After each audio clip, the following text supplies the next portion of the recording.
Judges, please note court number 2 on the stage.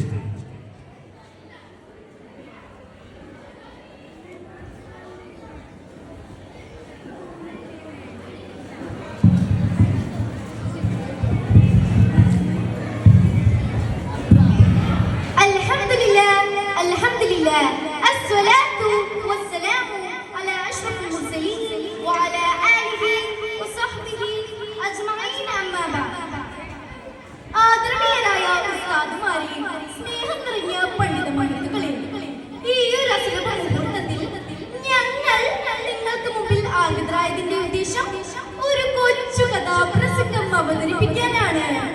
ഞങ്ങൾ അവതരിപ്പിക്കുന്ന കഥയുടെ പേര് ചെങ്കൽക്കോട്ടയ്ക്ക് മുകളിലെ സിംഹഗർജനം. അതെ, ചെങ്കൽക്കോട്ടയ്ക്ക് മുകളിലെ സിംഹഗർജനം.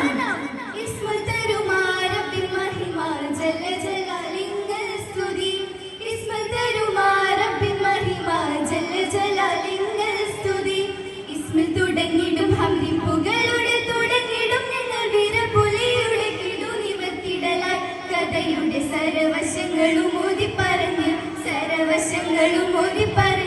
ചൊല്ലി ചൊല്ലവതും സലാം ഓതിടെ വീരധീരണം തൈലമേ തന്നുടെ കഥ പറഞ്ഞിടട്ടെ.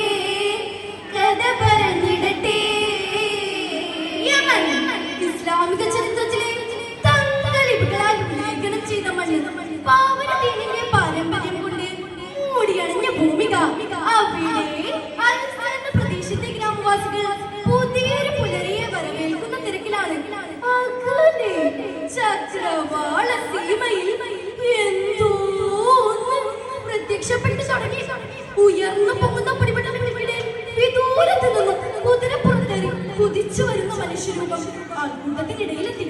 അയാൾ തന്റെ കുതിരയ്ക്ക് തടഞ്ഞാണിട്ടുകൊണ്ട് ചോദിക്കുകയാണ്,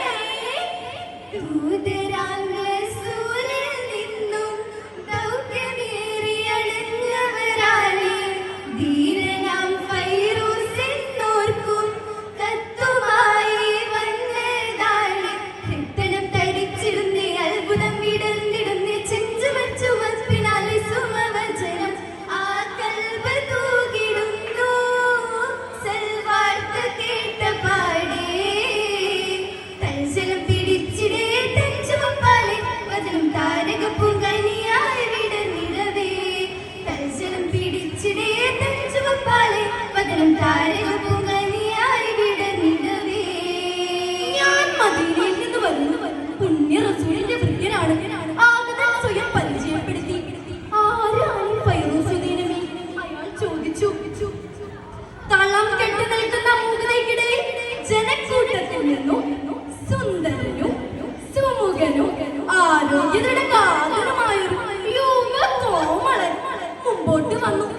ഞാനാണ് ഫൈറൂസ്, എന്ത് വേണം? ആഗതൻ തന്റെ കയ്യിലുണ്ടായിരുന്ന കത്ത് ഫൈറൂസിന് കൈമാറി. ഇത് പുണ്യ റസൂലിന്റെ സന്ദേശമാണ്. ഫൈറൂസ് അത്ഭുതപരതന്ത്രനായി വിറയ്ക്കുന്ന കൈകളോടെ അയാൾ അതൊന്ന് തുറന്നു വായിക്കുകയാണ്.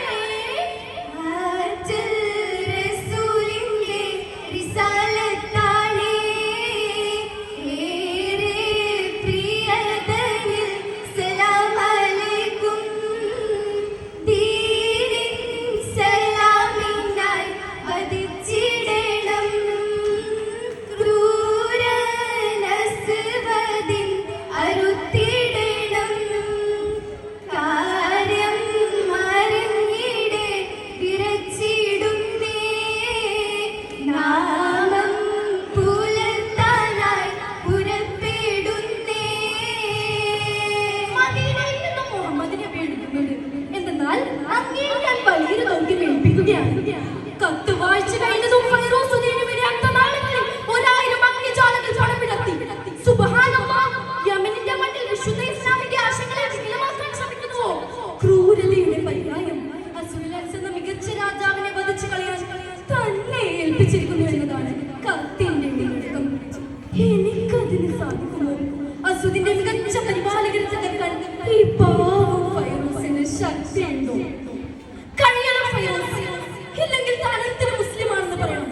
ഫൈറൂസുദ്ദീനയുടെ ഹൃദയാരങ്ങളിൽ നിന്ന് വന്ന ഗർജനം അദ്ദേഹത്തിന്റെ ആത്മധൈര്യം എന്തോ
നിരന്നു നിൽക്കുന്ന ഈന്തപ്പഴത്തോട്ടങ്ങളെയും ഉയർന്നു നിൽക്കുന്ന മലകളെയും പിന്നിലാക്കി ഫൈറോസുദ്ദീനമി കുതിക്കുകയാണ്.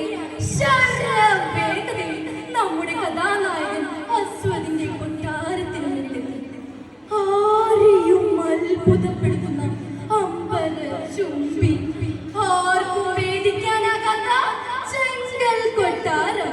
മുന്നിൽ സുരക്ഷാ വലയങ്ങൾ തുലാക്കുകയാണ് ആയുധസജ്ജരായ പറവക്കാർ. ഇല്ല, ഈ സുരക്ഷാ വലയം വേദിച്ച് കടക്കാൻ സാധിക്കില്ല. രാത്രിയാകെ ഫൈറോസുദ്ദീനമി കാത്തിരിക്കുകയാണ്. ഇരുളിൽ പടപ്പുമകം പറക്കവേ അടുക്കവേ ഇരുളിൽ പടപ്പുമകം പറക്കവേ തുടരുദിനമിയോടെ അടുക്കവേ ചടിയടുത്തിടെ കുത്തു കൊടുത്തിടെ അസ്വദൻ ചേതനയാകെ ചിതറിടേ ചടിയടുത്തിടെ കുത്തു കൊടുത്തിടെ അസ്വദൻ ചേതനയാകെ ചിതറിടേ ഓടിടും ചിലർ ചാടിടും അവർ കണ്ട പകകൾ മാറിടും അവർ ഓടിടും ചിലർ ചാടിടും അവർ കണ്ട പകകൾ മാറിടും അവർ പടിഞ്ഞാറ് ചക്രവാള സിംഹിൽ സൂര്യൻ അസ്തമിച്ചു തുടങ്ങി. പള്ളിമിനാരങ്ങളിൽ നിന്നും അരീബിന്റെ ബാങ്കുവിളികൾ ഉയർന്നപ്പോൾ ഫൈറോസുദ്ദീനമിയുടെ ഹൃദയമിടിപ്പ് വർദ്ധിച്ചു. തന്റെ ഇരു കൈകളും നാഥനിലേക്ക് നീട്ടി പ്രാർത്ഥിച്ചു. നാഥാ, നിന്റെ ദീനിന്റെ സംസ്ഥാപനത്തിന് വേണ്ടി ഈ പാവം ഫൈറോസില ഇറങ്ങി തിരിച്ചിരിക്കുന്നു. നീ സഹായം ചെയ്യണമേ റഹ്മാനേ. ഇരുട്ടിന്റെ കറുകൂന്തൽ ഭൂമിയിലെ കടർന്നു. ഇരു തലമുറച്ചുള്ള കടാരയും കയ്യിലെണ്ണി പറവുകളുടെ കണ്ണുകൾ വെട്ടിച്ചുകൊണ്ട് കൊട്ടാരത്തിനുള്ളിലേക്ക് കടന്നു. കാട് നിദ്രയിലാണ്ട് ഇസ്ലാമിന് ശത്രുവിനെ കണ്ടപ്പോൾ തന്റെ കടാര അസ്വദിന്റെ ശിരസിലേക്ക് ആട്ടി. തെറിച്ചു വീണ ശിരസ് കുത്തിപ്പിടിച്ചുകൊണ്ട് മുകളിലേക്ക് പോയി. അല്ലാഹു അക്ബർ, അല്ലാഹു അക്ബർ, അല്ലാഹു അക്ബർ. തക്ബീർ തുനിയ അന്തരീക്ഷത്തെ പ്രകമ്പനം കൊള്ളിച്ചു. താഴെ നിൽക്കുന്ന പറവുകാർ സ്തബ്ധരായി. പെട്ടെന്നാണ് അവരുടെ മുന്നിലേക്ക് അസ്വദിന്റെ ചേതനച്ച ശരീരം തെറിച്ചു വീണത്. ഇല്ല, ഇനി രക്ഷയില്ല. കീഴടങ്ങുക തന്നെ.